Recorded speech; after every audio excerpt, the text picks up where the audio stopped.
The beats, the flow, the rhythm.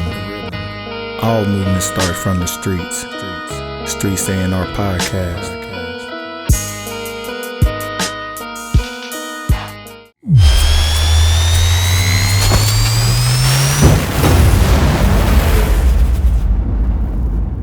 Man, those days off, me and my partner DJ Mark III, man, he got no days off. Man, it is what it is. We always got to make money. We always making something, doing something, growing, getting better. Yeah.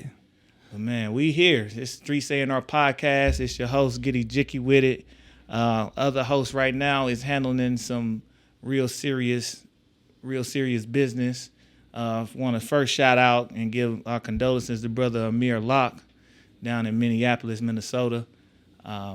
Brother Jonny, if y'all don't know, if you check out his page, that is his actual blood cousin. So he is up there handling business with the family. He is in the thick of it. I told y'all a long time ago, we don't just talk about this stuff. We really live it. We about all of this. So send out prayers and condolences to him and his family. Right. All the warriors, get down there and get locked in. Network with one another if you are headed that way or if you're out that way. And then just at the end of the day, man, just tell the truth. You know what happens with the smear campaigns. Just tell the truth. You see the footage. You can see the whole footage. But, you know, we stand in solidarity. You know, it's Black Heritage Month. Always something happen in Black Heritage Month, you know, but we ain't going to speak on that one. That ain't this high. We hit a little bit. We might get on it not next one. If me and Jonny pop up, don't be surprised. But, man, we going to get on with it. So today, well, first of all, young guy, what's up, man? What's up, young guy? Nothing, what's up? Man, turn up that mic tree. Hello? I don't even know if it's here. It should be. Check it. Wait, is it 3? Yeah, it's 3. Yeah. Yo. Yeah, there we go. Yeah. Young guy in the building, Mr. International in the building. What's good? What's going on? Man, Mr. International ain't never been international, but we getting him. What's going to happen? Name What's happen this year? Montreal. That might be the first place we need to go. Go on and hit that little mural festival in June. That might be the immediate move. I'm with it. Yeah. But yeah, man, we here with the Streets A&R Podcast. Y'all know what to do. You know where to find us. But today, I got a special guest. This is the reason why I'm even sitting here. This is the reason why any of this is possible. Quick backstory. I remember when I first moved here 8 years ago. This is probably about 7 years ago. And I just got my first laptop. And I bought a little controller. I bought me a little Newmark Mix Pro 2. Little bitty thing. And I didn't know what the hell I was doing with it. So I was like, I told this lady I was talking to, who ended up being my wife, I was like, yo, I'm trying to learn how to DJ. She was like, well, this guy I used to do an intern with, he on at my job at the Bemis. So he doing a little workshop. I was like, all right, I'm going to show up. So I go and show up. Mind you, this is a workshop for like little Mighty Mites. This is a little kid workshop. It was Girls Inc. It was Girls Inc. Yeah, it was Girls Inc. It had one other little dude and my big black ass walking here with my little mixed cast. And I'm like, all right, we get in this workshop. I'm in this workshop. And he was like, you know, I introduced myself. He was like, oh, yeah, Joanna. Like, yeah, she used to intern for me back at the radio station. And I'm like, bet. He's like, you know what? Since she helped give me this gig, give me this check, I'll let you take my class for free. I was like, bet. So I went through the whole, was it about 6-week course? It was 6 weeks, yeah. 6-week course every day. He could tell if you ain't practicing at home, you'll know. Blindfold test, put the damn sheet over the laptop. Like, you got to hear everything. It's about using your ears, using the feel of it. Running, racing, trying to find tracks, find tempos, and just going through that. And even to my first event, because to pass his course, you had 2 options. You had to do your own event, or you had to do a set at his gig. And I'm smart. I'm not going to fuck up his gig. So I did my own event, man. That was the experiment. And, man, we've been rocking ever since, been an apprentice ever since. And if y'all know who I'm talking about, got the legendary Omaha local, man. Planet Soul, I wasn't even hearing we know about it, man. We got DJ Mista Soull in the house. What's happening, man? Blessed to be here, humble to be here, man. The Streets A&R Podcast, man. Y'all doing a good thing. Man. So I'm happy I can get in the front. Like a lot of times people come when it's already blown up. Mm-hmm. So when you can get in the front, that means guess what? I can come back. Yeah. You can see the maturation. Yeah, man. So yeah, I didn't know that story about you with the when you had just a little mix deck control. I didn't know that. Oh yeah, man. That's bro. I literally just bought my first laptop. I went to grad school with no laptop. Finished. Wow. Got here, finally had a real check, a job. Right. So let me get a laptop. And I bought that. I just wanted I always was in music, so Right. let me figure this out. And it just divine. She was Right. like, yo, I got a guy. What's up? Yeah, you was a good study though. Like you, I don't know how many people I've taught how to DJ, on the basis of one-on-one DJing, but you were a really good study.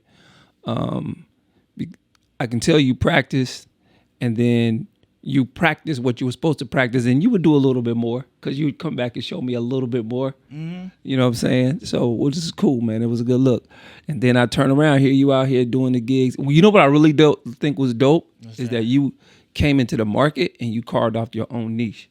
You didn't like run down nobody else's lane, not my lane, this lane, Real's lane, Bishop's lane, Busy, nobody's lane. Like you really carved out and you knew exactly who your demo of people were, and you created that following for yourself, man. It was real dope.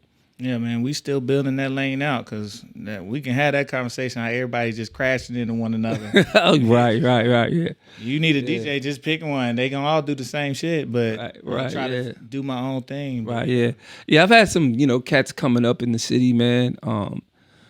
Their thing was to just diss me, to try to, raise their flag. It didn't go well. I think sometimes people forget the skill and forget that you've been doing this a long time. Yeah, man. But the DJ culture is more of a family oriented thing. Like if you getting into competition and battling, even in that, it's still family oriented. We still gonna lift each other up. We still gonna pat each other back. We still gonna, give each other, good motivation, teach each other still. Because when you're DJing, if you're not learning, then stop DJing. Right. Like I've learned stuff off of people that was trash. Because they did something that they didn't know what they did. And I'm like, yo, I know what they're trying to do. So let me go ahead and borrow that and put that into my thing, man. So, yeah, man. So the culture of DJing is like, ride or die, man. Yeah, speaking of the culture, like what kind of jumped you in the game? Like how'd you get started and what were you using? Like what sparked Yo, so I was with a crew, we were called the Young Rebels. And we started out breaking though, right? And then as we was breaking, you started getting music and vinyl. We started hearing scratching and we didn't know what it was, right? Like, what is this sound? What are they doing? And then eventually TV came around, but they was able to show highlights of DJing on television and stuff. And so we was like, yo, this is crazy. So it was myself and DJ Real. At the time, were the only DJs in the crew, and then eventually Rip came, and he was a DJ in the crew. So I rhymed and DJ'd. Rip rhymed and DJ'd. He primarily DJ'd more than rap, and then Real, he just strictly DJ'd. And so, of course, you know how your parents got that big old stuff in the house? So they had the big old record player with the big old knob, so we trying to use that big knob as the fader to, to go on and off, then scratching on the big giant rubber pad, and, and then eventually Real's mom, of course, I'm passing over stuff because it'll be a long story. Real's mom ended up getting him a Technique 1200. It's Christmas or birthday. I can't remember which one. And it was just like, in the movies when they open the box and it glows. Yeah. Oh my goodness, man. It was like, yo, it's real because that's what we saw, on television. I think the first battle DJ we saw, I think may have been Qbert. And imagine seeing him for the first time. Right. So we started out, if that's what you know, that's what you go with, right? So we started out as battle DJs, right? Just cutting and scratching and tricks. Like we was standing on because at that time it was a bar, and it was a really sturdy bar that Real's dad built where the turntables was set up. And so we got another turntable. Realistic used to be the mixer, right? Like you could throw a Realistic off an airplane and it'll still work, right? So, and man, we were just like standing on the bar, we scratching with our nut sack. We was doing because all we knew was like we got to battle. Right. And guess what? There was no other DJs in the city to battle anyway. So, but we started throwing parties, and but when you don't know any better, and you are the first one to introduce something to someone, they don't know any better, right? So when we would DJ, it would be 75% of us cutting and scratching. And we would play a song here and there. And then the other one he'd get on cutting and scratching, just like we just be battling each other. Imagine that for 4 hours. Right. But the house parties and the parties will be packed out because we're the first ones to really introduce it that way. So I'll fast forward it. So we met DJ Stu. Have you heard DJ Stu? He used to be here a while ago. It's like my big bro now. Like when I first met him, I didn't like him. No, I don't know him. Anyway, so Stu, he's the infamous DJ Stu.net. Anyway, we were doing a house party. I want to say it was my man Creighton's crib. I think it was Creighton's crib. I'm not sure. So we doing a house party. We doing our thing. He comes through the party himself, Detroit. And was Mac Daddy John with him? I think there might have been this dude, Mac Daddy John. I'm not sure, but I know it's him in Detroit. We knew immediately they weren't from Omaha because he had on 40 belows, puffy coat, right? Raccoon fur hat. Oh no! He had the silver Stu chain, like he's straight out of a East Coast music video, right? So we looking at this dude and he's sitting there with his arms crossed, like like mean mugging us or whatever while we DJing. So eventually, Rip goes over there and starts talking to him, and Rip comes over to us like, "Yo, he want to DJ." We like, psh, "Nah, he ain't got, he can't get on our stuff." Like he came through so arrogant, right? Like, yeah, if he had his own records, we would. And lo and behold, that strap that we saw across his chest was a bag of records. So he swings like we've never seen that before. Like he swings his bag of records across, and he has a whole set of vinyl in this bag. So we let him get on. Now, mind you, let me remind you, we cutting and scratching, doing battle stuff, right? Yep. He gets on. Party rocking. So, well, it's already rocking in the sense of how we had it rocking, right? So, but he gets on and he throws his first record and we not seeing nothing, right? And we're not hearing no cut, and we're not hearing no scratching. And then eventually, I say it to Real, or he says it to me like, "Is he playing a different song already?" And we ain't hear nothing. We're no cutting, no scratching. So now because we wasn't looking at him. We was like, man, forget this dude. So now we're paying attention to him. So we see that he goes from one record to the next record, seamless. Beats don't stop. Like, this is crazy, right? Mixing and blending. Yo, never seen mixing before. So, but he was arrogant, so we couldn't give it to him. Eventually, man, get out of here, man. Boom, boom. But he had that thing. Yeah. Jumping, party was going, right? So boom, fast forwarded, Rip stayed in touch with him and then called me like, "Yo, come through his apartment, man. He just want to holler at you real quick, blah, blah, blah, yada, yada, yada." So I go over to his apartment, and as soon as I open the door, or he opens the door, I'm standing, he's like, "Look, you teach me how to scratch, I'll teach you how to mix." And he's the reason why I lost a lot of my scratching ability. Because once I learned how to mix and the understanding that the stories that you can tell mixing and learning the science to go from one song to the other song in tempo and understanding just because it's in tempo doesn't mean it's going to marry to the next beat. So yeah, so it was a whole lot of that studying that you had to go on, man. So we taught him how to scratch. He taught us how to mix. But once I learned how to mix, it's like that's all I wanted to do. So I really stopped being a turntablist. I still cut and scratch or whatever, but a few back and forths. But other than that, I was like, no, I'm about to be the dopest mixer, possible. And that's what how it happened. And then from there, we was a crew and was doing parties and things like that. And, things begin to progress from there. Yeah, man, that's crazy.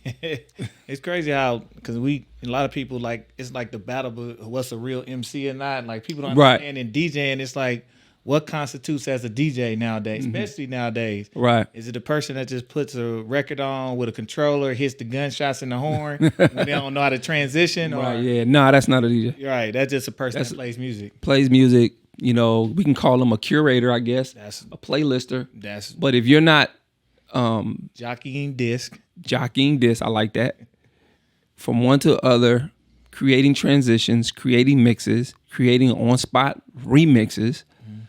You know, not like you don't have to cut and scratch, because you got to think about a lot of world DJs or EDM house DJs. You know, it's not really a cut and scratch genre, but they can blend their ass off. Do I think it's easier? Yes, because their tempos, like you can stay in 120 for 4 hours. You can stay at 128. You can, you know what I'm saying? You get up to drum and bass when you're talking 170 and things like that. So, but ultimately, when you think about that genre of music, your ear has to be even more keen than hip hop, because there's so many subgenres of house that people who are really of that genre of music will say, yo, bro, you can't go from Florida to Florida minimal. You know what I'm saying? Like they will be like, they have a problem with that. You can't, you know, go from, you know, a trap EDM to, let's say, a calypso. Like, do I agree with that? No, I don't agree with that. Music is music. You know what I'm saying? If it sounds good and if you make it make sense, then you can, there's no, I'm Bruce Lee with this. There's no rules. There's no boundaries in music to me. You know what I'm saying? But yeah, if you just pushing buttons and doing that stuff, like, no, we're not calling you a DJ. I call you a hustler, because you know, able to get yourself booked and you getting paid not to do something. Right. That's rampant, but people don't like me talking about it, and why not?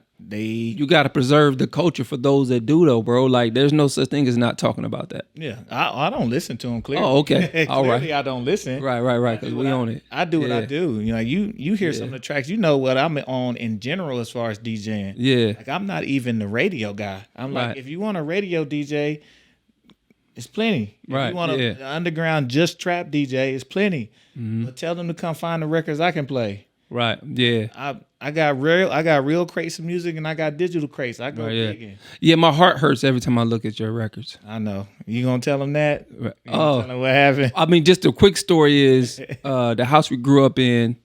My dad, rest in peace, sold it to my older brother. My older brother eventually moved out of the house, and it was just sitting there.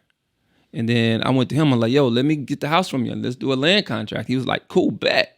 So I'm going over there, cleaning the house up, doing my thing. And I had a storage unit with I probably had about 8,000 pieces, like crates for days, right? So I'm like, I don't have to pay for the storage unit anymore. Put them in the house. I put them in the house.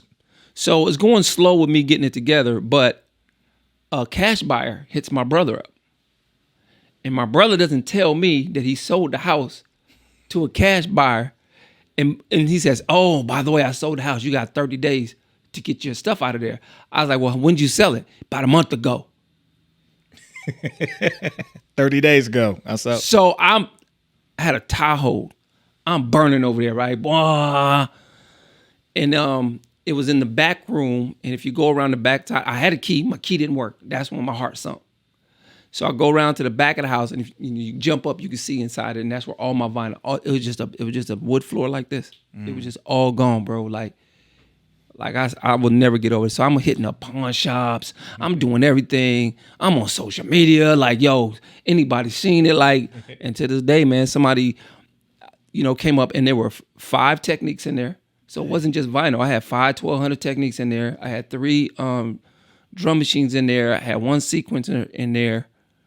And then I always save change in the protein. Like after I get done, you know, using a protein, a little canister. Yeah, I had 3 of those full of coins. So you know what I'm saying? That's a couple $100. Right. So I don't know if these people said, this is junk to me, which I don't care if you didn't know what this was. You knew it wasn't junk. Right. Like this was crated. You know what I'm saying? These are all in beat per minutes. Like.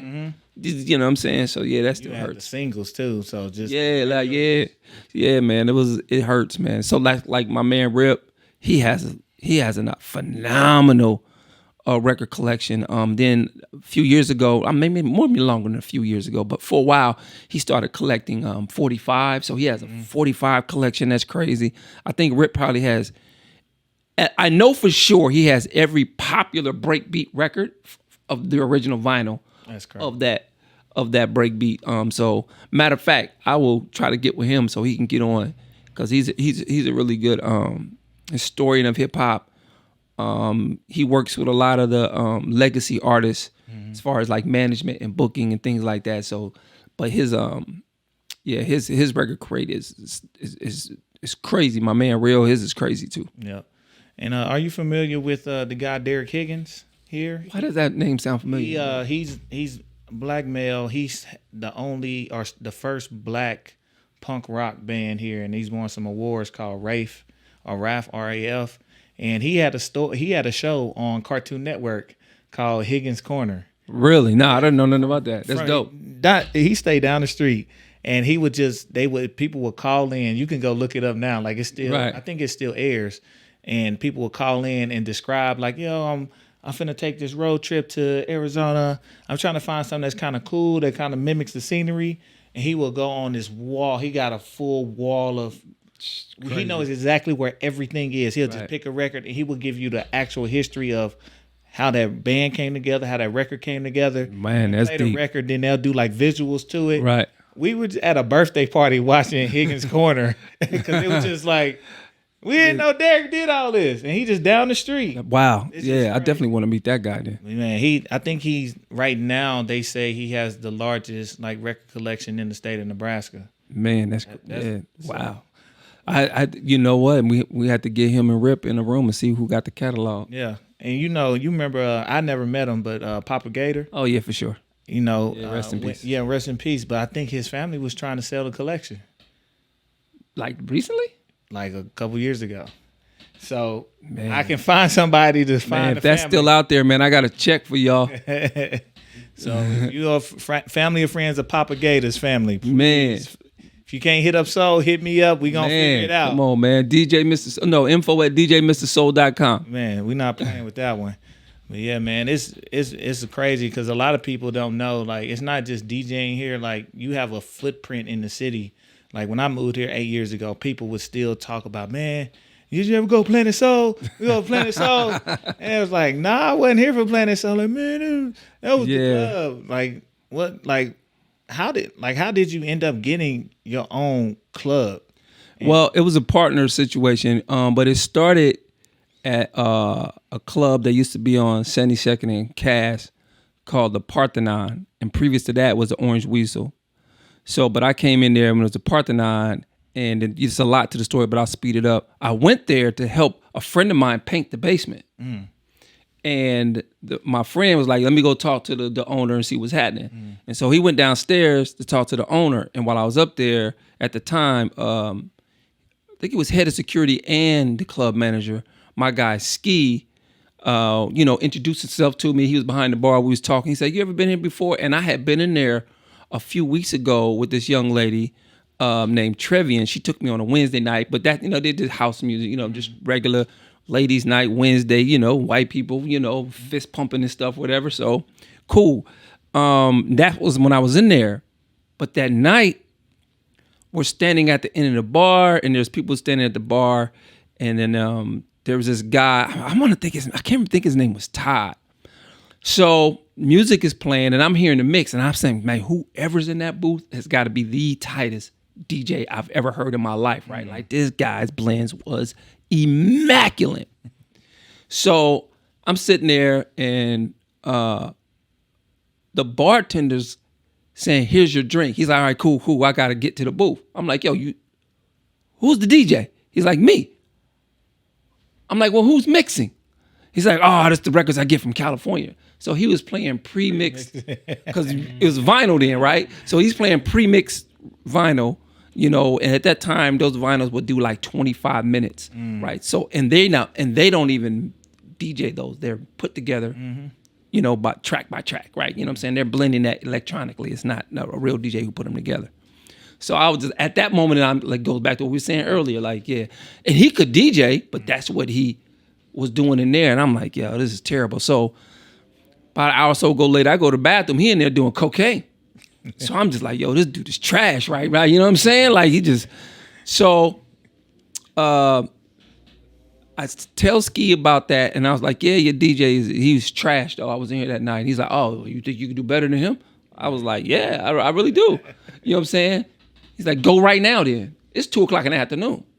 And I'm like, go like in the booth now? He's like, yeah. I said, well, turn it on.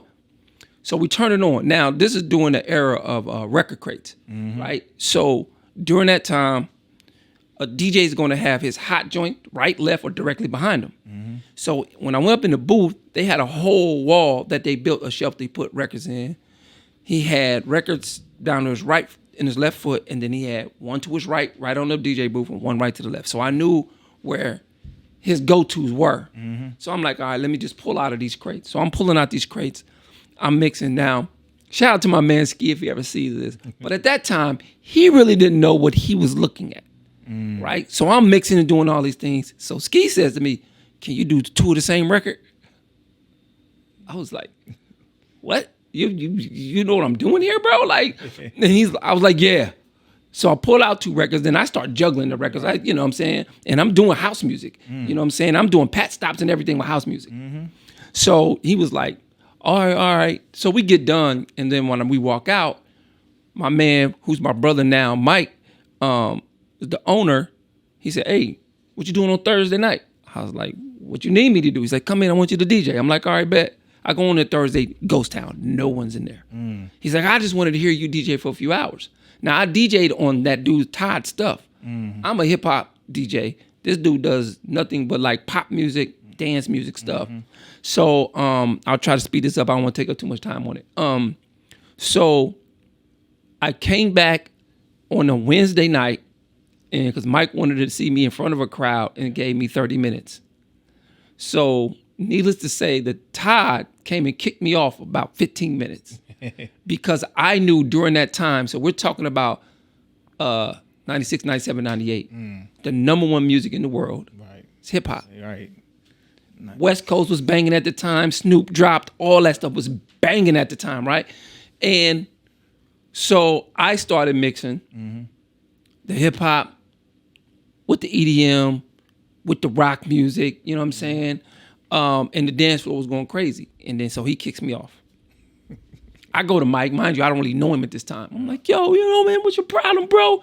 You need to get your people in check, man. My man, don't worry about him, man. He's moving out of town, plus I'm fired him, and you're my new DJ. I was like, nah, I can't do that, bro. He's like, why? I was like, I don't play this music.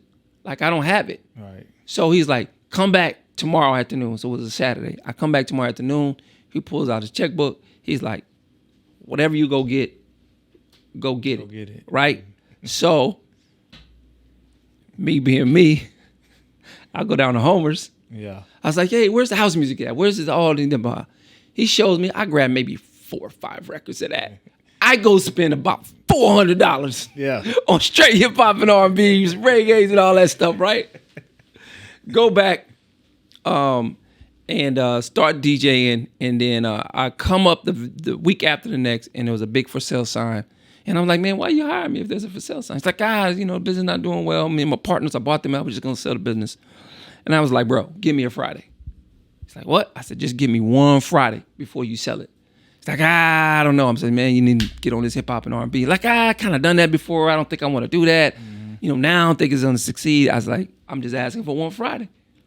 So, boom, speed it up. He gives me the Friday. About 75 people show up. And then he said, see, I told you. I said, there's 1,000% more people in here that was last Friday because you didn't have nobody in here Friday. It was just your bartenders and you, right? He's like, you got a point. He said, I'm going to Kansas City next weekend. Do your thing. And if it really doesn't go from there, man, I gotta shut it down.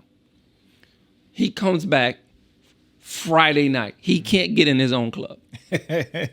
Like, and if you know anything about 72nd, it, like Cass, Dodge, the Omaha Playhouse is behind there. The Crossroads Mall. Imagine, like, we got OPD, Omaha Police Department, trying to get the traffic together. That's crazy. So upstairs holds about 400 and something people, and downstairs held about another 300. So imagine. You already know it's over capacity too. Over capacity. So you talking probably close to a stack. Easy. A good stack. Right? And so when he saw that, like, he saw that, but I mean, he's a business owner. Let's see what my guy, you know, I love you, Mike, but you know what you saw. Yeah. You saw them dollars like, Yeah. this dude did this. And at the time, you just got a passion to DJ, right? So at that time, I was only accepting 50. He only was giving me $50. Crazy. While I'm watching this door, later on, because I'm not paying attention to it at the time, man. My thing is, I was only concentrating on, unfortunately, as you grow and get wiser, I limited my mindset to say, I want to be the biggest name, the hottest DJ in Omaha, when I should have said, at least I should have said Midwest. Yeah. Right? But I said Omaha, which was stupid now, thinking back, it was just a dumb thing to do. Yeah. But that was my thing. It didn't matter what he was paying me. That was my goal. And so I started doing that, and the club was successful. So I had to DJ Wednesday, Thursday, Friday, and Saturday. And then Friday and Saturdays, he added after hours. So I'm only getting paid $50 a night. And then on the after hours night, I was only getting $90. Now imagine doing that for 3 years straight. That's insane. Right, yeah. Putting anywhere on a slow night. Oh my God. Probably 300 people Easy. to a stack. Easy. Every night. Easy. And it's not even just the money up front. It's like you literally increased his business, kept it afloat. I couldn't imagine what that check would be now if you did that for a company. Come on, man, stop it. Like I'm share owner. We're owners. Right. Yeah. Like, So that's when you want to get to. That's when you fast forward past the Parthenon. Then me and my shout out. You'll hear me say DJ Mark III. That's my brother Marcos. That's when we went down to San Antonio for. He was in the Air Force. Was bartending at when we switched it to the Millennium, and started it all over again. And then me and him, we just hit it off. We're like, the same synergy, same mindset. Like we do our own thing, boom, boom. So we end up opening a bar together on 36 in Harrison, which is the Bellevue borderline. And yeah, the racism came at us immediately, bro. Like 6 months they had us out of there. dang. But we were successful, while we was there. So we come back to get to the Planet Soul. Mike hits me up like, yo, I'm bored. It's the middle of the summer. I was like, yeah, I feel you. But I'm always DJing. Like, I'm always, gigging. He's like, man, find a spot. I was like, are you serious? He's like, yeah. I'm like, all right, bet. So the building that we found downtown was Planet Soul. Called him up and said, yo, come check this joint out. I said, they got a bar on this side. We got this middle part, and we're going to call this part down here as the dance floor. He liked it. We had to do about $30,000, $40,000 worth of renovation and stuff. So in that time, like, me and Mike are like brothers. So on the official, I never was on paperwork, but my monies was still partnered money, you know what I'm saying, of what we agreed on that, to keep it all the way, authentic. Yeah. So I was making so much money at Planet Soul, it was out of control. And the worst thing about that though, like, I didn't stop again and say, all right, you have all this cash and yeah, you have a savings, but how do you make this work for yourself? How do you put this to the side? Like, you know what I'm saying? But I guess you can look at it like the dope man. I'll get it back next weekend. 1st and the 15th, I'm gonna get it back. Right. So, but every weekend I could get it back. Yeah. You know what I'm saying? So when Planet Soul happened, I didn't name that, Mike did. And so he tells me to come down to the club before we open. And he's like, yo, check it out. And I'm just looking around like, what we talking about, bro? What we looking at? He said, look up. So I look up and I was like, yo, you gotta take that off, bro. You didn't want the name? No, man, I didn't want that because stuck in that small mind and how people don't like success. Like sometimes your own relatives don't even like your success. Right. And so I'm looking at it as like, yo, they ain't even gonna mess with me because my name is on it. But lo and behold, I think majority of people didn't even realize it was named after me. It was just, though it had the 2 L's and all of that, they thought it was just, yo, this is a black club, and they called it Planet Soul. It just meant soul as black, like, the music or whatever. So that was a really good run. That was a very iconic club. Matter of fact, just when I was back DJing at Dina's here, just this past New Year's, dude rose up on me and says, yo, we seen you on the flyer. We had to come here. I'm like, man, no one's out. Because, this New Year's, no one was out. Right. But he was out with a party of his friends. And he was like, look, man, you see that woman over there? I'm like, yeah. He said, that's my wife. I was like, congratulations, bro. He's like 14 years, my wife, 19 years, since we met, we've been together. He said, because of you. I'm like, what you talking about? I met her at Planet Soul.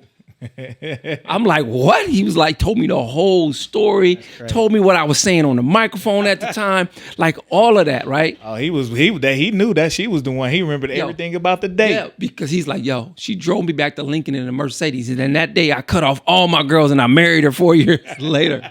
So shouts out to my man. I think his name was, what did he say his name was? Book or Nook or something like that. Man, so shouts out to him, man. But the Planet Soul was very iconic in the city.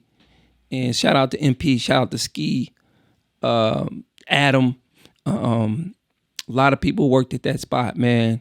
Shout out to all my guys. I brought in Stews, brought in Busy. Like it was crazy. It was stories. I remember we had a thing in the paper after we closed, about 11 in the classified, where all women was describing dudes who got them pregnant, and we met at Planet Soul. But here's the messed up part about that description. They all had the same description, and the description was of me. It wasn't me, but it was like tall, bald head, black dude. Oh Lord!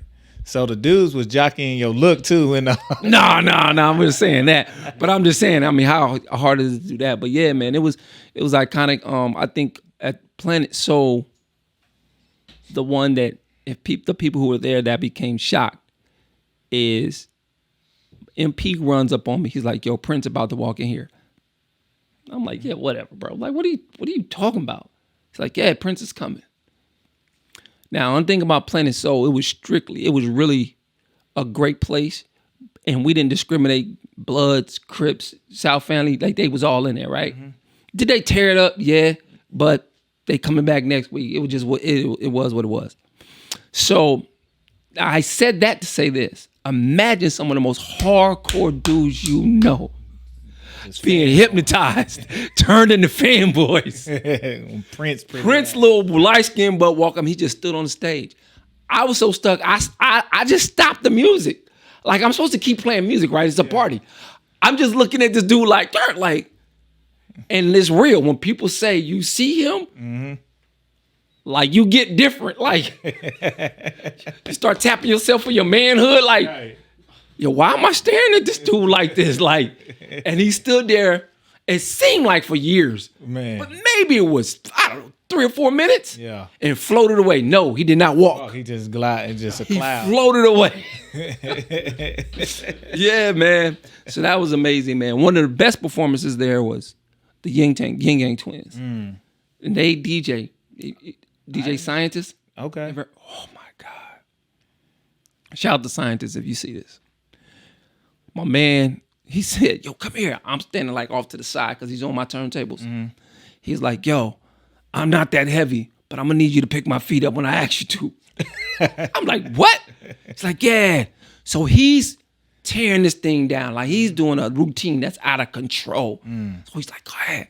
So I go to pick him up like stiff leg. So as I'm picking him up, he said, keep going. This dude is going back and forth, hitting him with his mouth. I'm like, and then here's the thing, since I'm concentrating on picking him up, I'm not realizing what he's scratching. Pick him up, pick it up. Oh, pick it up, pick it up. He put it in the routine. Come on, man. Crazy. Come on, man.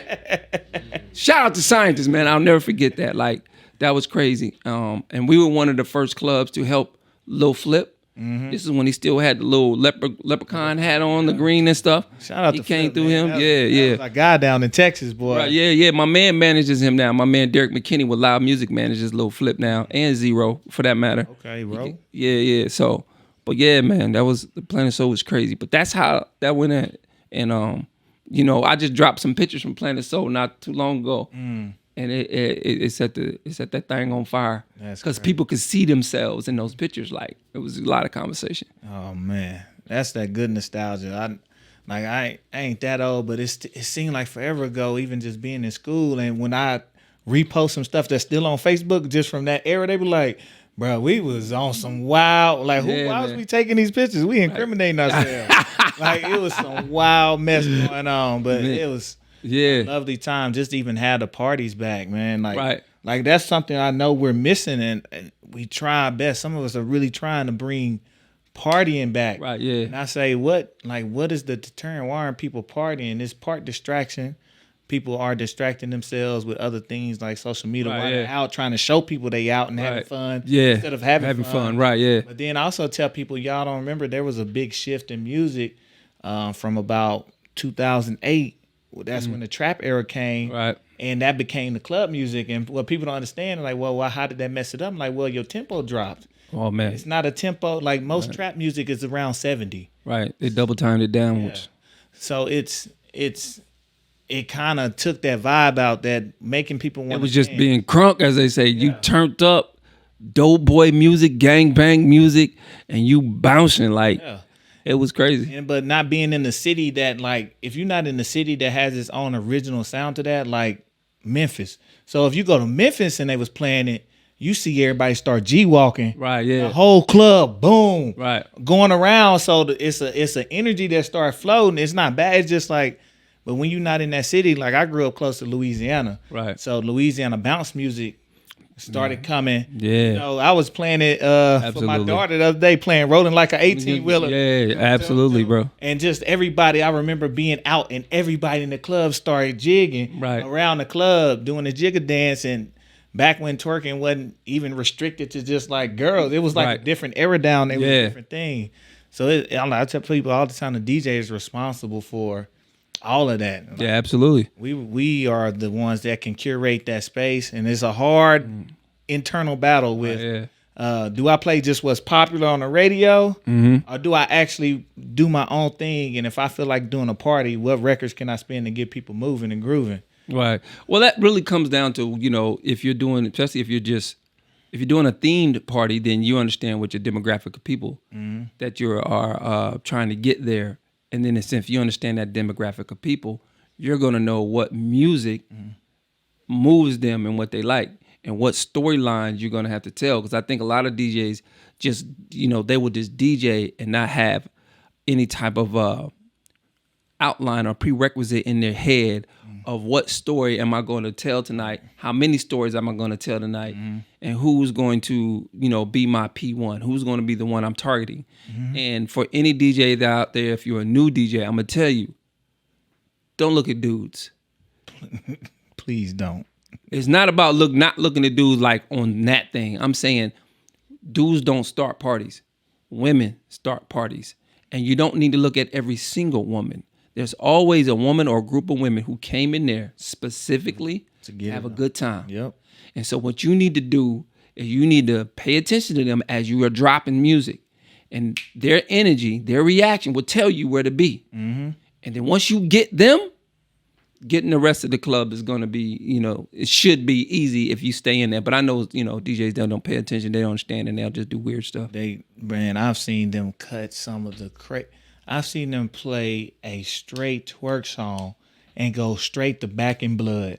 I'm like, what? Wow. Like, what just happened? And then don't even mix it, and just drop. I'm like, ooh. 'Cause see, that's a DJ that's thinking these songs are quote hit songs, or this is what me and my guys ride around and look to, or chicks may say, oh, I love that song. They may, but not that moment. Right. Like I've been DJing so long, to sit here and say I ain't never made a mistake is just a lie. Every DJ's made a mistake. I've cleared the dance floor before thinking something's gonna work.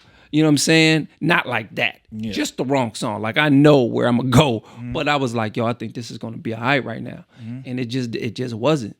And like back in the day, my worst one is haunting me to this day. It was this place called Fines on 16th Street, and it's Fines Theater, and it used to be open. And my crew was DJing, and Real just got off. It wasn't a lot of people in there, but people was trying to trickle in, and it was my time to get on. I'm going. I had them, and man, something in my head said, "Yo, you should play Crisscross, Mr. Bus." I need another part of me to say, "No, don't ever do that." But I played it. Literally, the people who were walking in Walked out. turned around and walked right back out. That's crazy. Like I'm honest about my DJ career. I'm not gonna lie and say it's like that all the time. You know what I'm saying? But yeah, I did that. It was crazy. And just like, you know, my man Real, we were at this place off of Ames. It's now a daycare, I think it is. And it was called the Citadel. And we was throwing now this is like tight fit. And he shoulder. yeah, He had it where it was packed. Like it wasn't like mine. It was like a few people was there, blah, blah, blah. Yeah. Nah, we deep. And he came off of doing a juggle routine. Then I think, this when we had the little 4-second sampler on the mixer. And he caught the boom, gap, boom, boom, gap, boom. And he was scratching over that, right? Oh my God, he had this thing turned. So now it's time for you to get to that next record. That next record gotta go. He played Raising Hell by Run DMC. We just seen the back door open. People started fouling out the back door, man. So everybody has it. And like DJ Real is like, out of our crew, he's the best, technical DJ. You know what I'm saying? And with me, my name was built in the city because when I worked hard and I hustled and I somehow knew about branding before I knew I was branding and marketing, right? And doing promotions. So there are DJs right now in this city that are technically scratch me under the table. Right. But I don't think there's any DJ here when it comes to really getting to that all around and marketing and partying and understanding how to get the people. I'll put myself up against anybody. I don't on this planet. I will. Yep. I've been on the stage with some of the biggest and the best DJs because I understand people. Yeah. Where they at, how to go get them, and how to keep them entertained. Yeah, absolutely. And it's not simple, and I think people think it's easy. And you see the people again when you call them hustlers and maybe curators, they get so discouraged. I'm like, this is a long game, buddy. This ain't a simple game. You can't just go to these digital crate sites and just download the top 100 and then just throw them on and like it don't work like that. Like, and the crazy part is some of people are getting away with it in some of these crowds where there ain't no pushback. Well, there ain't no pushback, but you got to also, I don't mean to cut you off. You got to understand, there's always somebody, it's their first time. So, like, you young kings, how old are y'all kings? 18. All right. They ain't even really touched it yet, right? Yep. So, their first time going into where they can't go into a club now because they don't exist. Yep. So, if they go into a lounge or something like that, a bar, and they get their first experience, that's what it's going to be. So if it's a DJ that's up there and people look like they're having a good time, though he's doing train wrecks and the tempos are all over the place, like, oh, okay, this is what it's supposed to be. But I've been on those sets before, where that DJ feel like they the man or the woman, right? And the people can fool them to think that they really hot, and the people will say, "Yo, that DJ's crazy," because they have learned their crowd. They have learned, like, these are the songs that work with this crowd. And then you get, E up there, you get me up there, Real or Busy or a Blackout or somehow a Scotty Pimpin' or a Derek or a Mario. I can go on down a list of different names. Ivan Alvarez. Yeah. Oh, man, Ivan get busy. Right. So you get those type of DJs up there, not only on the skill set, then it sounds and feels totally different when you go all the way back to when Stu came into our house party. Yeah. Right? And be like, what is that? I thought I was rocking what? What exactly? Oh, and if you are technically sound, you can take that other DJ's whole playlist and play it again and still rock out because you're gonna deliver it, you're gonna represent it in a different way. Yeah, man, it's insane. The science behind it, and you had touched on something earlier about being a student, and you have to stay as a student. And absolutely. It's about constantly seeing what's evolving as far as the music, but it's also about how do I sharpen my skills. The technology boom over the last 3 years with DJing is insane. Right, it's out of control. It's insane. Like, I got my setup. Right now I'm all Reloop. Shout out Reloop. But it's insane. They do need to cut a check, huh? Man, so it's something. Send us some backup, something. We out here. I'll be putting y'all on. I shout y'all when I'm, you get a hashtag in there. But it's really dope to watch. Like, I love still going to concerts, shows. I went to a show one time, and I was working at a venue at the Slowdown, and they had the manager. But the manager was like also the opening DJ.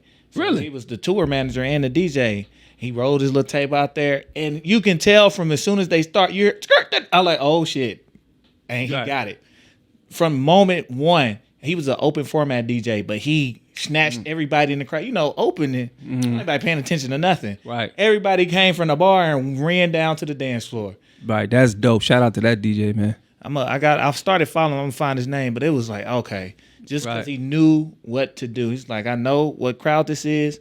I got these Rexes, I got these mixes, I got these acapellas with these instrumentals. And he started getting busy, and he was only up there for about 10 minutes, and he knew he had. That's what he had. He had to catch him in 10 minutes. That's tough. Preparing for his artist that on tour. He the tour manager too, so he needs y'all up here for my real opener. Yeah. So it's just dope seeing that and just seeing that scene. But what's some of the things when you talk about even learning new skills? What's some of the stuff you've been doing to stay sharp? Because I've seen some of the things. What's something let the people know like what you've been working on, what you've been doing? Well, I actually been getting back into a little bit more turntablism, not for competition or anything like that, because now we're in the virtual world of DJing as well. So jumped on Twitch. I've been doing some raid trains with my man DJ Big Al. Shouts out to Big Al because he was part of Planet Soul too. He was the one who created the most fights out of all the DJs. Oh man, because he was to throw your hood up, man. Yeah, 1,000,000%. That is Big Al. So which is why his Tuesday thing is called Ratchet Tuesdays. Yeah. So, but anyway, so it's what I love about the internet is you can see DJs from around the world, and you can learn and see different things. And myself, I'm like, all right, I want to get back into a little bit more juggling, learning some more scratch patterns, learning some more scratch styles because they keep evolving, you know what I'm saying? But I only really need the basics. One thing about it is I understand who I am as a DJ, so I try to master my area. Yep. In order for you to want to, let's say, like a Scratch Bastard or a Jazzy Jeff or somebody like that, or a Revolution, you know what I'm saying, or Shortcut. Yeah. These guys, you got to understand, like, they spent a lifetime learning how to do competition DJing, right? Yep. Then they said, oh, okay, when I go to a club, all my skill set is going to be in the intro, a couple of spots that I pick, and an outro. Yep, they know they got a party. So they put the mixing in the game and they keep their skill set. But one thing about it is that skill for them is in the front, be it the turntable is in the absolute, beautiful scratching and things that they do. So they have that great advantage to take the turntablism and put it in the mixing. Because let's keep it funky. It's way easier than it is to mix. Oh yeah. Than it is to juggle, cut, and scratch. Like, let's keep it funky, especially right? keeping them clean. Like I still to this day on my dominant hand, I suck at chirping. If I'm on my weak hand, it's I can get a chirp, but I'm stab. I can't crab worth a damn. Transform, I got you though. I'm transforming the hell out of some shit. Yeah, man. So it's just those different things, man. And what I do is I really, really do the basics. Like, all right, like, so you say the crab, right? So, Qbert and another DJ was overseas seeing a guy. He was just popping it with two fingers, right? He was just popping the fader, holding his thumb against two fingers. I forgot how they got it to the crab, but you know how your fingers look like a crab, right? Yep. And they kind of just nicknamed it that, and they was doing two, like, well, let's do three. Because now you'll see some people just do two fingers, three fingers. Some people do all four fingers, so that's a very, very hard technique to do. You're not just going to jump on no mixer and start crabbing. So going back to the basic. So don't have no music on, and you sit there and you want to try to hear that crack, crack, crack, crack, crack, crack. So you gotta sit there and do it. And do it. It's wax on, wax off. Like, it's the most boring thing, but you have to do it to get to those skill sets. So that's what I do, man. Anything I want to learn and be, I say, all right, let me just go ahead and wake up in the morning, put it on the schedule, get down and make it funky. Yeah. Are you looking into any there? I've seen a lot of the companies starting doing the competitions, and not like a scratching competition, but they have different challenges. Oh yeah, absolutely. So like Reloop, I think Phase has a good challenge. They were doing like every week they had a different challenge from. I missed that. I didn't know that. They had a second round this year, so they're into challenges, and they had some of the bigger DJs kind of be the promoters of those challenges. So a different DJ, like Jazzy Jeff, had a challenge for this. This week's challenge is this. This week's challenge is this. So got you. I'm going to check that out. Would I get into challenges? Absolutely, I would. The one I just felt like it was the when Triller did the $1 million contract. I just seen that. Right. Yeah. I think they announced who won this year, right? Or whoever it was, I think, who all the DJs again. I kind of had an inside track. Yeah. No. They already knew who the DJ was. Yeah. You know what I'm saying? $1 million, come on, man. Yeah, there's You're not tossing that to just somebody who won a contest online. Right. You got to make sure that person's going to be available for what you need them for $1 million, if it is $1 million. I'm pretty sure it maybe was $1 million over time or something like that. You know, you're not just going to drop that bag on somebody and think that they're going to keep showing up. I think it's just they're doing one now because I saw shout out DJ Puffy. That might be the most he's dope. Fun. He's like he has the most fun DJing I've seen in a long time. Yeah, and he's a well-rounded DJ because I think it was in 2016 he won the Red Bull Freestyle 3-style. Okay. Yeah, he's dope. He's one of the ones I follow him on Twitch. He's like you said, he has a lot of fun. I learn a lot from that cat. DJ Ease, my goodness, this brother, man, look him up. You got him? Jeez, knees. And he does it with such ease. Yeah. Like it fits, but my goodness, he's out of control. So that's the part of DJing I like. Since I'm not into high-level DJing, I can stay a fan of it. You know what I'm saying? I can really stay a fan of like, oh my God, but yet you can still learn from these cats. You know, so I'm incorporating bits and pieces. Like I'm still trying to break into really programming my sampler and how to really utilize it, like to a T. Like, like I think I'm gonna get more into just having a lot of open tracks and some of that open space on, especially the non-hip hop music, and just programming my drums and getting into beats. Yeah, getting in live stuff. Yeah, man. So I got an Ableton if you want to buy it.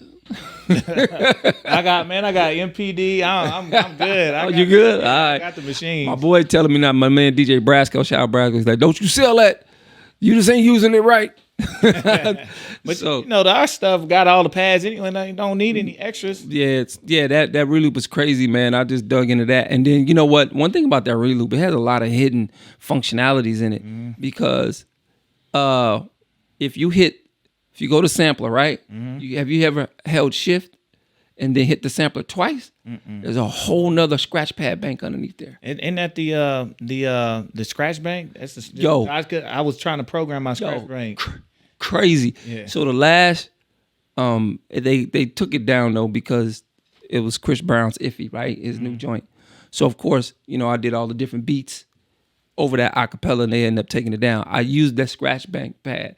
So that makes me say, okay, because I used to always wonder, like a lot of times, like, yo, these DJs be getting to these fast. I'm like, I know they ain't going through tracks and loading them like I was. So I was doing it like, of course, a lot of them will take the time and they will, before they do it, they'll create that edit. So that thing is actually one track. Okay. You know what I'm saying? And of course, you throw the hot cue on it and do your thing. So a lot of times I like the activity of having to do it because the last thing that someone's going to ever say to me is like, yo, I saw you online. Do that. And I can't do it. Like, I don't want that. Yep. You know what I'm saying? Like, I will be able to, you know, do whatever you see outside of a multi-track. Of course, you can't do a multi-track depending on how far it gets. But now with the Serato has the other two hidden decks now. So if you want to, you can, you know, do 4 decks at the same time. So, all right, we were down a rabbit hole, right? Losing people. Man, whatever. We on DJ time. Right, yeah. So, but yeah, man. So I think, you know, being a DJ and then being an on-air personality helped me create that hybrid, you know, for now. Yeah. So what's some of the things you got going right now, like your ADL radio? Like what's happening with you right now? So a DJ's lifestyle is now, it's a umbrella's ADL media, and a DJ's lifestyle is just that. Like we do everything that encompasses being a DJ and the culture of DJing and people who love DJs. You don't have to be a DJ to be a part of it. Like, you know what I'm saying? those who support us and come out, listen to our mixes, download our stuff, like you're a part of that culture. Like you wear the I Heart DJ shirt. Yeah. So it's for you too. You can come in there and get it. And our first thing was launched in May during the pandemic. I launched a radio station, ADL Radio. I just recently took the app off because I want to do another app. I didn't like the company that I was dealing with, but it's still available on like Alexa, open ADL Radio. If you got Sonos, it's there. If you got the MyTuner app, which is in almost every vehicle, you can just search a DJ's Lifestyle and it'll pop up there. Or you can just go to adlradio.com and listen to it on that. But that's the background of that. But we'll also do events, of course.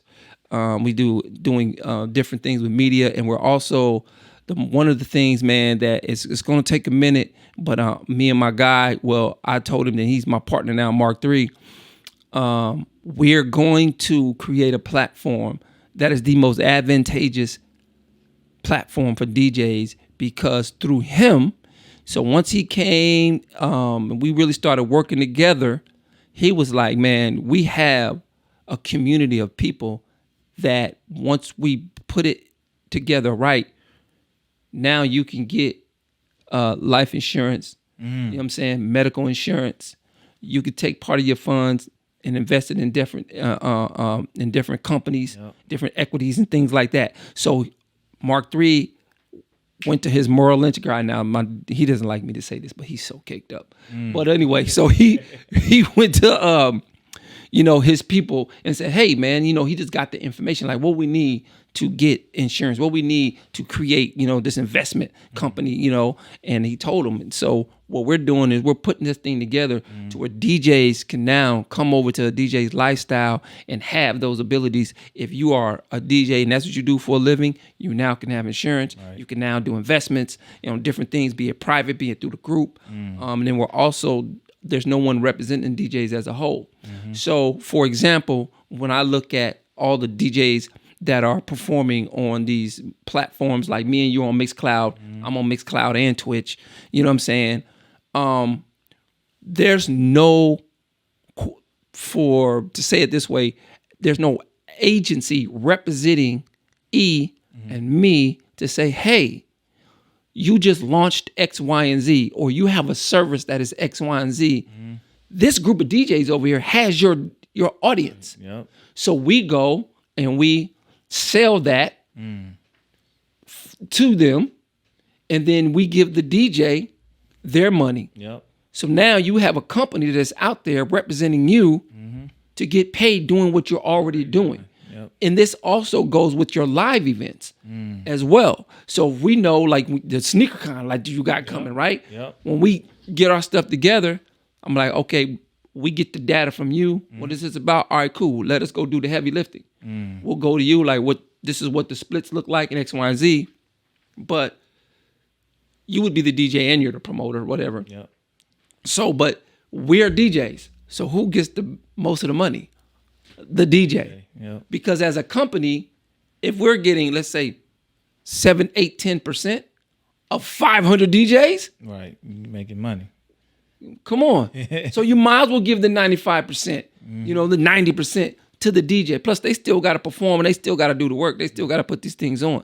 So that's, a big part. And that's where we took off the coalition part, because a coalition is just y'all group of people. Yep. So we, all invest. And so speaking of that, imagine now you got a company that can represent a whole coalition. You talk to the head of that coalition. But what you got to make sure is with that coalition that everybody going to eat.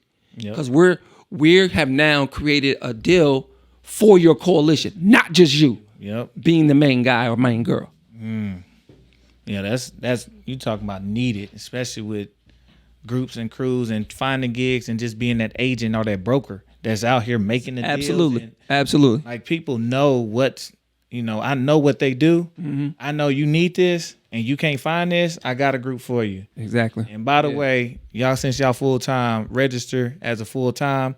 We got you covered. You got some vision, dental, all that. Yeah, man. Yeah, that's exactly what it is, man. And staying on that business part, like I'm in the midst of writing the business of DJing, so people could come and purchase this lesson, and it's not going to be this is $5,000 worth of blah blah blah, but I'll give it to you for $799. It's not going to be anything like that, you know what I'm saying? But I'm putting this thing together because one thing, even DJs that are outside of the DJs that got management, you know, the big people, whatever, even some of them don't tell you the truth, but majority of DJs are, you know, regional or local, right? So, but there's still monies that can be made, but a lot of DJs have no idea how to negotiate. They have no idea how to even ask for the ask that they want. They don't know how to take the conversation away from the person that's hiring them. When I say that is, when soon as a promoter or someone hire you starts griping about their risk, like, oh man, I gotta pay for this, I gotta pay for this, that's not your problem. Right. All right. And then there's other ways certain gigs make sense to do because you may know, like, man, this is a really good look. But that doesn't mean I don't need to be doing it for free, but this would be a really good look. But they lowballing me, right? So a lot of times you have to turn the light on the person, that person that's lowballing you, and give them the information that they'll never think about. And so now you're bringing them in a suggestive way of thinking like you. And they say, you know what, you're right, I get it. And then there's a way to say numbers. Okay, for example, let's use a easy number. So if there's 100 people in a room, right? And someone says, look, man, only 20% of these people about to die, right? You hear 100 and you only hear only a 20%. But if I said, man, 20 people in this room is about to die, now that number look different. Right. It sound different. You mean 20 people about to die right now? So how you present your numbers, how you go about communicating what you're trying to do with a promoter makes sense. So, and I've talked to a whole lot of DJs, man, be it big, small, otherwise, and I'm having this conversation by myself because no one is thinking like this, right? You know, and I've done it. Like my first one was, rest in peace, Fred the Godson. He was with the two twins, Zoe and his brother. Drawing a blank on their label, out of Jersey. And I met them through email, through my man. He's now David Rush. At the time, he was Young Boss. So they're like, yo, we putting out Fat Boy Fresh. If you remember that song, right? He did. And I was like telling him, I'm like, yo, I got to do this concert at the crib. It's sold out. I said, you throw me $1,000, I'll drink my whole booth with his stuff, and I'll play his song, and I'll give him a shout out, XYZ. I'll do on live stage promotion for y'all. And I said, and I'll give you proof of performance by video. All right? Yep. They kind of looking at me, this is a Nebraska dude, right? Like, what? Yeah. I negotiated it. Got back home. They sent $1,000. I'll try to find a picture and send it to you too. I think I still have the picture. I think it still may be on my Facebook page. Man. Yeah. And you'll see the whole DJ booth has nothing but Fred the Godson posters all over it. So now then, you know how much I got paid from the promoter at that show? $200. I was about to say too. But I understood. See, that's what you got to understand. Some shows, you say, what you got? Like, you want to negotiate that as high as possible. But if you know you're doing other work to get other monies because of the platform, then you go and you make that money. So sometimes you're looking at a promoter like, yeah, thanks for this $200. But because you went out and spent $60,000 for this show, I at least was able to make myself $2,500 off of this show when you only trying to give me $200.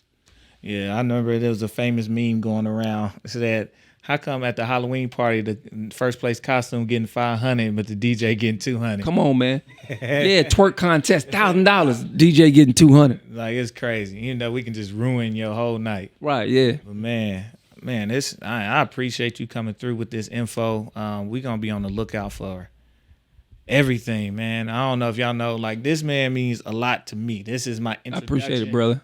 He'll tell you anytime, if he got a gig and I'm there and I stay the whole time, I'm still in apprenticeship mode. I'm still, hey, we can get these speakers. We loading up. I don't care if I was to take off. If Soull showed up, he going. I'm still picking them speakers up.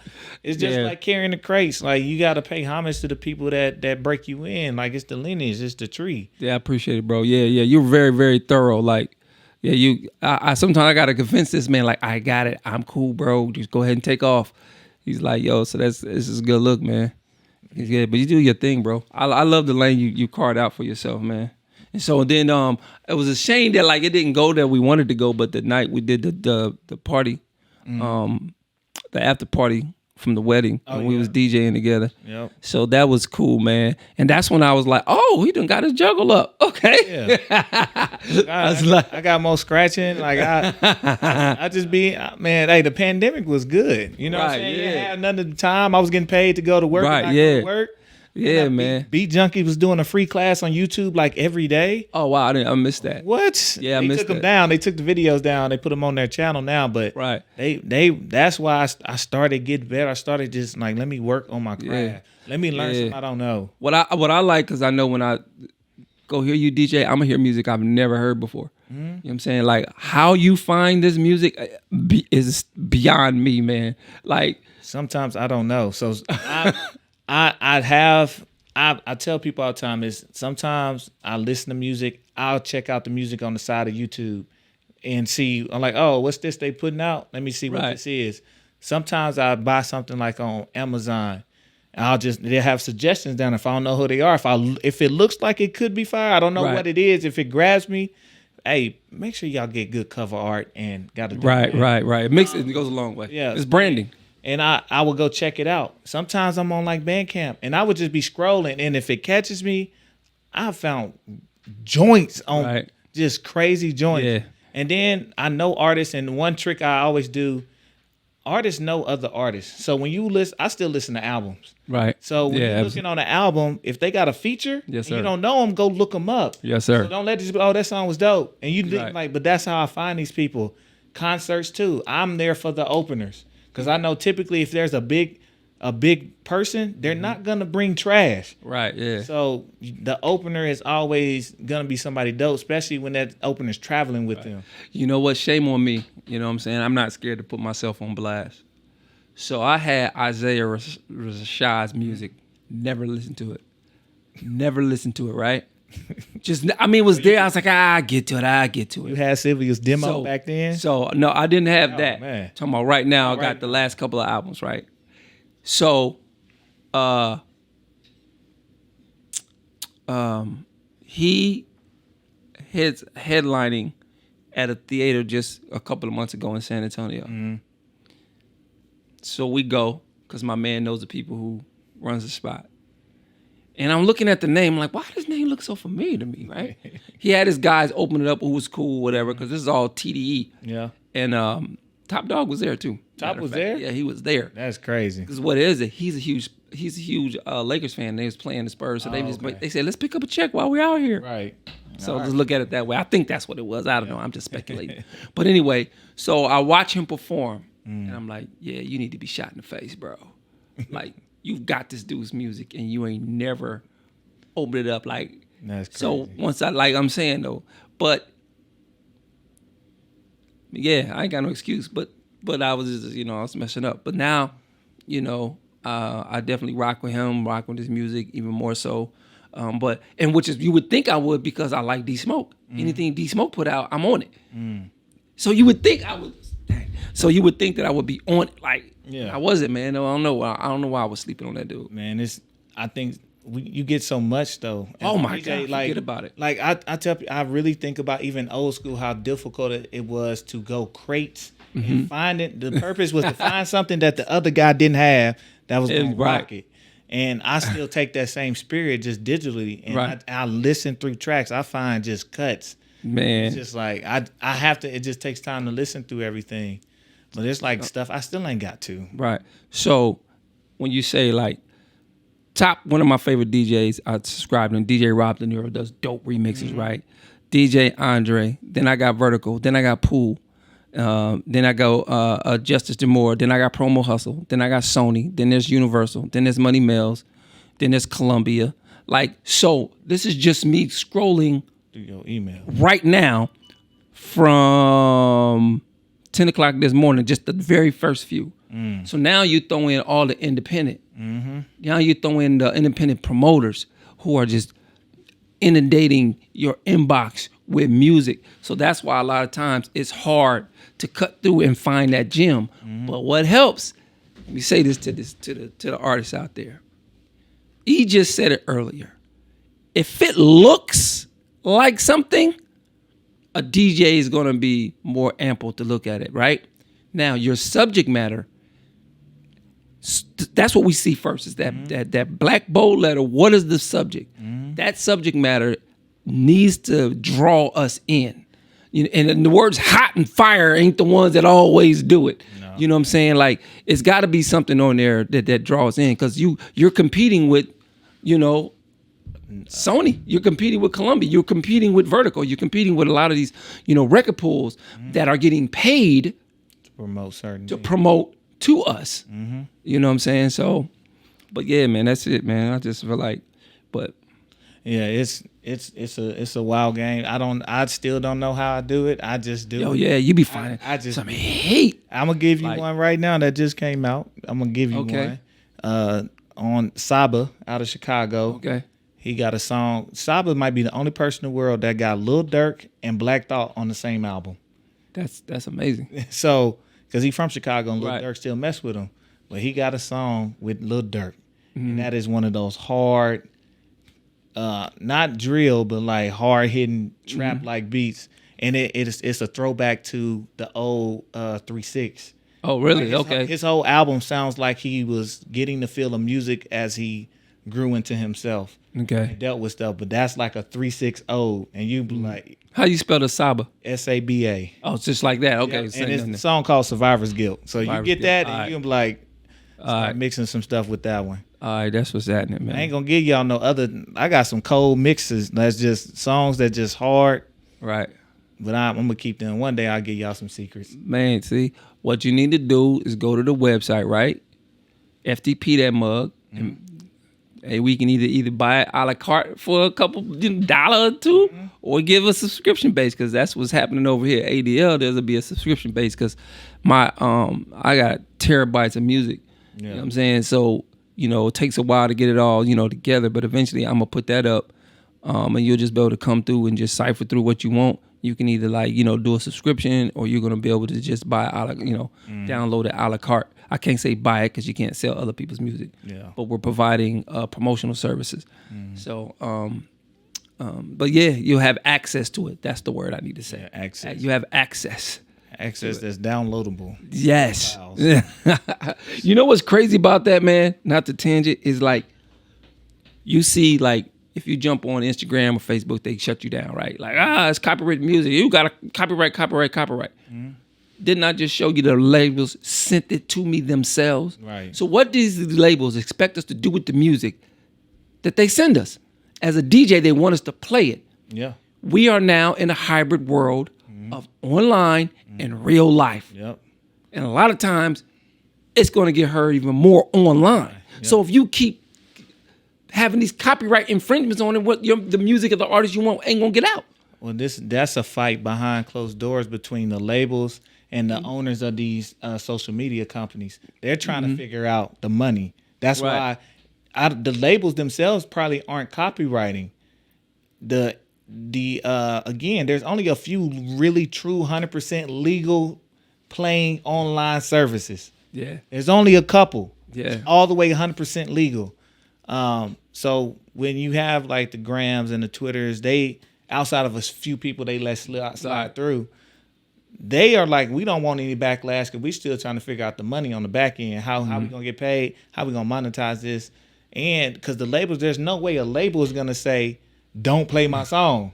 It makes no sense, because if I play a song and you either Shazam it or you looking at it, you're gonna go play, and I'm gonna get more money. So the labels have to want it to spin. So that's a whole nother fight that most people just don't understand. Like, why don't you put it's gonna get taken down? Ain't no point in doing it. Go to Mixcloud. Yeah, Mixcloud got it right now. Yeah, go to Mixcloud. And if you want live, I'd say go to Twitter live. Yep. People there's a lot of DJs on there. You can really get into a rabbit hole on Twitch. with the DJs that are popping off out there, man. So, follow who you want, man. So Yes, sir. So where can they find you at, Soul? DJMistaSoull.com. That's DJMistaSoull.com. And you can also go to DJsLifestyle.com. That's when we got merch and the radio station and other things that are coming up. It's simplified and clean right now, man, because we're doing a lot of work behind the scenes and getting things together. Shout out to my man DJ Mark III. So DJ Mark, I call him DJ Mark III, but he's like an evil genius, right? Mm-hmm. Like this dude is just like, his brain is like works on a whole nother level. And so what happens between him and I is, I'm like, for example, like, I'm like, yo, we got these brown crates, man. They hold records, blah, blah, blah. Mm-hmm. Marcos is like, how much does it weigh? How much does the material cost to make? How many can you get in there? Okay, cool. This is how we can multiply that.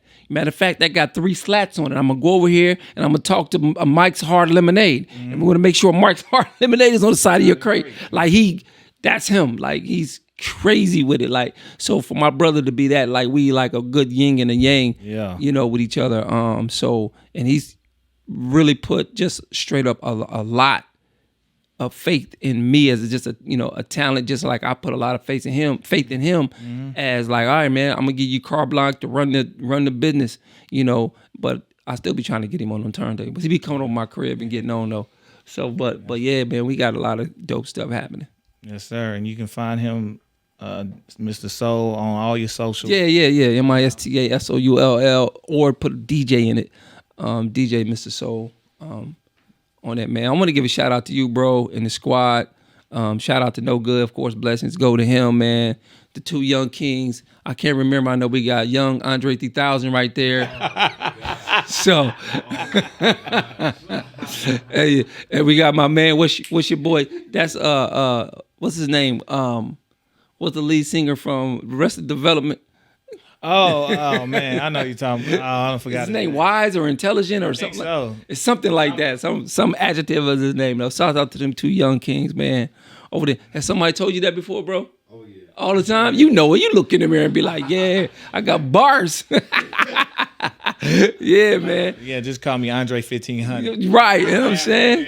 Double up, baby. Run with it, man. Yeah. Run with it. Man, shout out to you and the platform, man. One thing about you, bro, like you talk in such a calm way that people don't understand it. It's a matter of fact.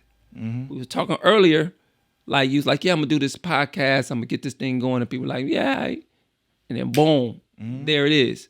You be like, hey, yo, bro, I want to learn how to DJ. I'm like, yeah, all right, boom, there it is. So when you're a person that's very intentful of what you're going to do, is intentful a word? It's a word today. Today, okay. So that goes a long way. So you're a type of person that's, when you say something to somebody and that is your character, then people know it's going to be 100. So when I talk to you and we speak back and forth or whatever, to have someone like you just know that if I pass this off to E, it's a wrap. It's going to get done. You know what I'm saying? And then, I got brothers that I love. And it ain't gonna get done. Yeah. It's like, Shout out Real, man. Yo, Real. There's Real's my little bro. For y'all don't know, like he's rebel. Me and him got the same tattoo on our arm. That's my brother. There's the definition of a person who walks to their own beat or whatever that saying is. That's DJ Real, bro. Man, he don't care who, what, when, where, why. He's gonna do it his way, say it his way, and he don't care about what nobody else got to say about it. Now then, getting him to do something, that's a whole nother. Right. That's a whole. You may wait for a minute. Right. That's the DJ world's Lauryn Hill right there. Oh my God, boy. Easy. Come on. It show up. Eventually it show up. Get it done. High skill, man. Real boy. Has fun on them tables, boy. Yeah, absolutely. Got there for days. Yeah, man. We appreciate you coming through. For sure. Man, this is home for you, so. Yeah, man. I'm come back. Like I said, I got a, single I want to bring to y'all, man. Let's get that. Some nice little It's a nice little love music. Another one with David Rush. Yeah, man. Yeah. Well, I have that one Yep. that we remixed, but then I have Ebony Eyes, David Rush, and our guy, my brother T-Ron on the joint. And then I'm looking for artists for this beat. It's an up-tempo beat, kind of has the New Orleans bounce in it. But shout out to the producer, Luke Kane. Producers are crazy. I walk in the studio, he's playing the beat. He's ready to delete this beat. I'm ready to put this dude in the headlock, right? Yeah. Like, dude, what are you doing? Don't do that. So I was like, man, please just don't delete it, like whatever. So I contact it's funny, like I'm standing there right here with him, but I had to contact his manager. That's the business, right? Right. That's the business. So I contact his manager, end up, paying some bread for that beat. But I haven't found the artist to go on it. And what's so dope about it, I know I'm gonna pay out the anus for it, because he sampled Keith Sweat in the hook. So that may not never come out. Right. Or I can have somebody re-sing it. Yeah. Or I can just, what they say, hey man, they come at me. That means I made it.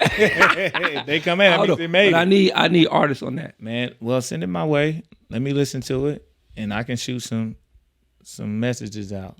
I can see what I hear from it, and we'll see how it go. All right, man. It's Do you rap, E? Man, you would probably be crazy on it. Man, we had our day when we was just in here in the room for the first time, seeing how we was gonna set up. Right. And they got the beat pads out. Everybody's a producer. Johnny's an actual rapper, and I'm a DJ. So we just got to ciphering, and I gave him some bars. Yeah, man, come on, man.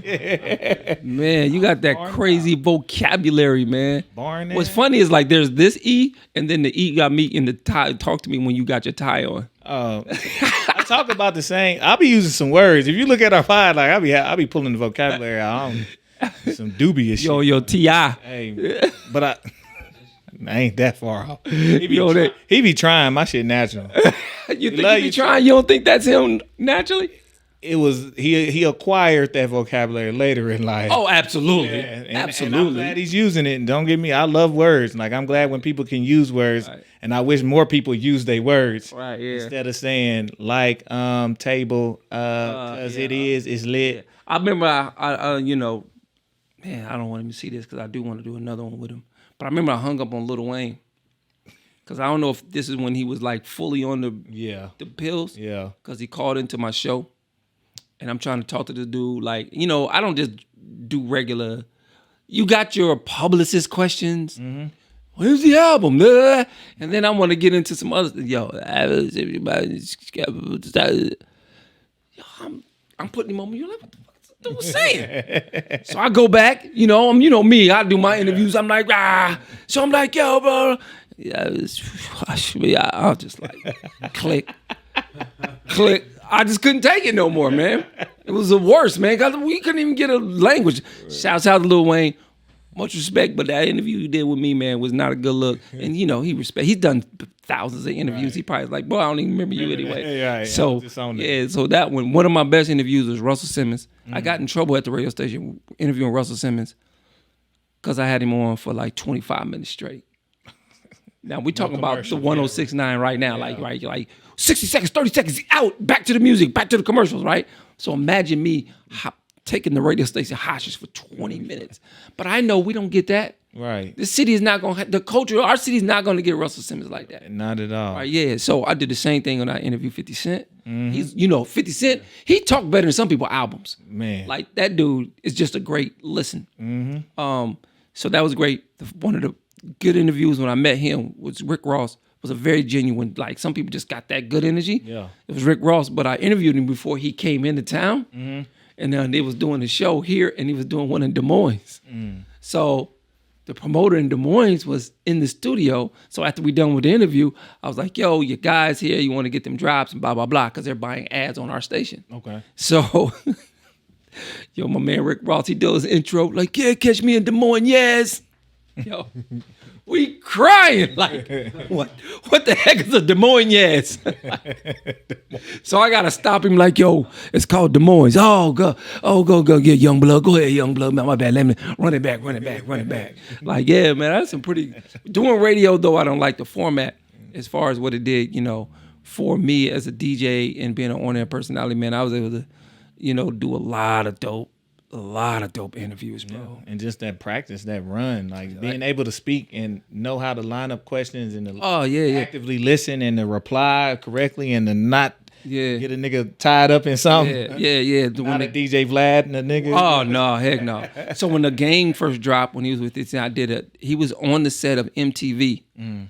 And they told us when to call, so we called. And they got it confused that he's going to be on MTV and do this call at the same time. So you can hear him in the background like, who is that? He's like, it's a station from Nebraska. He's like, oh yeah, because his dad was in jail at the time in Lincoln. So he put MTV on hold to do the interview with me because we was in the state where his dad was in jail. So he can listen. Great interview. And then afterwards, I was like, bro, I'm doing this mixtape, man. Why don't you give me like 8 drops? Pow. Gave me 8 drops and hosted was the mixtape along with me doing that. And then a month later, I get the mixtape done and they're doing, it's 50 Cent and all them on that tour in Kansas City. I find out what floor they at. I flood the floor with the mixtapes, right? Yeah. I'm about to leave, walking from the end of the hallway. Boom, I see 50 Cent and his people coming. And they have the little tables with the lamps on the outside of the elevator. Yeah. 50 Cent looks at it now. You remember, they're not... this is their time, but he just takes that, whoosh, smashes us up against the wall because his Game's face is in the front on there. Then it's 50 Cent, and then it was Eminem right here. But I mean, Game was hosting it like right what I'm supposed to do. So that was a fun. But you think I said, yo, nah, I just let that. Yeah, I just let that ride. Like, I wonder what dumb DJ made that. Oh, that's crazy. Yeah, man. I had some crazy stuff, man. DJing and stuff, man. Shout out to all the promoters that ever booked me.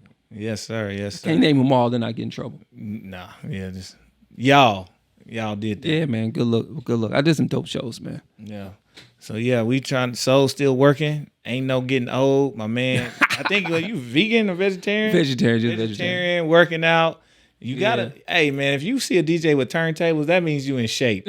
Cause you gotta, I'm telling y'all, people be looking like you go back. Right now I got a mixer case and then I got my turntable case. Then I got a backpack and I might have 2 of them if I got to bring some extra wires. Right. I'm like you carrying that? I'm like, I'm good. And they were like, you need a cart. I'm like, well, give me a cart. Right, yeah, exactly. Yeah, I got a little cart. A lot of times that cart can't go nowhere. You got to pick them turntables. Yeah. I think the turntables is a wow factor. Mm-hmm. Right? I'm like, oh, you're a real DJ. I'm like, what? So, but yeah, man. Yeah, that's it. But I'm on the Rain 12s now. Like, I couldn't believe that they gave me the feel that I wanted with turntables. Like, yeah, I still got the techniques. They both set up side by side because it's like my setup like pick a room. This is what you're good for today. The whole studio in there. Like, yeah, it was real cool. That's what's up. But man, we could be here all night. Yeah, man. There's a whole lot of stories over here, bro. Yeah, crazy stories. We'll say that for part 2 and part 3 after we get these deals. Part 2 could be like how many times I thought I was gonna die. This is the Planet Soul number 1.8 when this fool walked in. Oh man, I'm telling you, bro.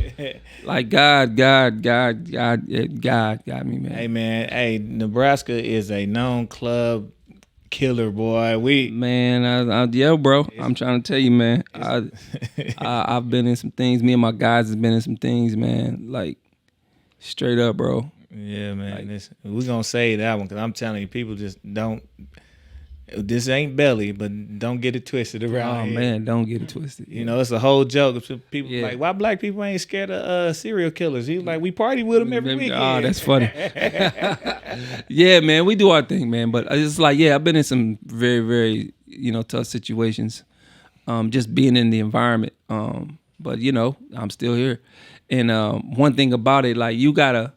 If you really DJ, especially if you a black DJ in the hood, it's, I hate to say that, but you know what I'm saying, just to make the picture clear is, if if you really just stay in your lane as a DJ, you're not gonna have any problems. A lot of DJs want to touch the streets and try to DJ like, bro, wait a minute, bro, you're on the flyer. Yeah. Like you're in the main vote. Like if you in the streets messing around, They gonna come you- see you. They know gonna exactly come- where you at, what come time. on, man. Like it's crazy. And they gonna pay to do it. Man, come on, man. You gotta, and you just gotta, keep yourself extremely thorough, man. And I may not agree with what the streets do, but I don't agree. And I don't agree what they do. But who am I to judge and like wag my finger at them because of what they do?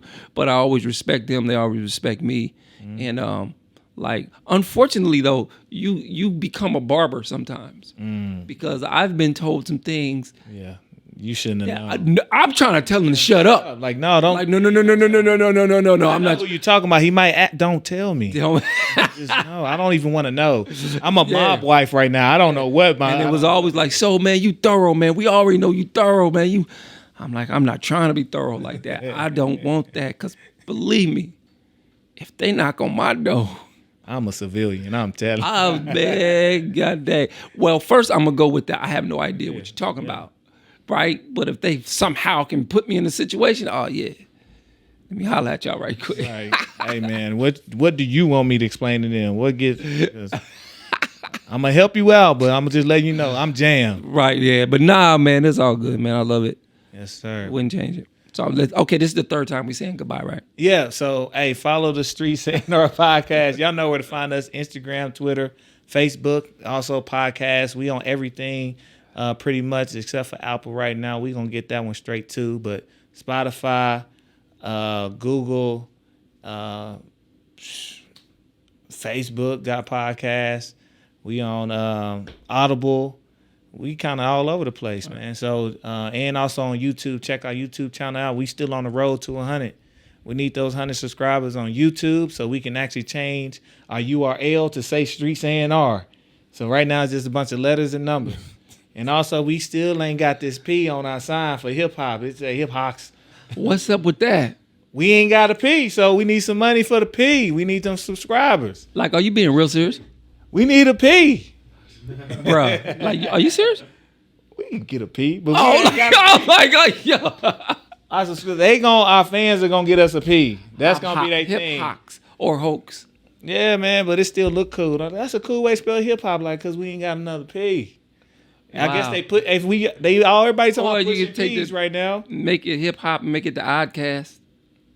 Nah. The subscribers, the fans got us, man. I got faith All right. in my subscribers. So once you get 100, you get the P? We gonna get the P. Oh, okay. So Okay. they gotta get us the P. Pushing P. Oh man, I just got us flagged just for saying it like that. Man, shout out Larry June for even bringing P into the mainstream because people don't understand that's bait. They ain't ready. Shout out Larry June for that one. He been doing that for years, talking about on a P. But yeah, don't worry about it. We gonna leave that one there. But yeah, we getting up out of here. Y'all know where to hit us up. Young God, Mr. International, and appreciate you so, man. We Yeah, out for of here. sure. Hold on. Which one's young guy? Which one's international? Hold on. Let me guess. You're international, aren't you? Yeah. See? Young guy. Yeah. We out though. Peace. It fits. The beats, the flow, the rhythm. All movement starts from the streets.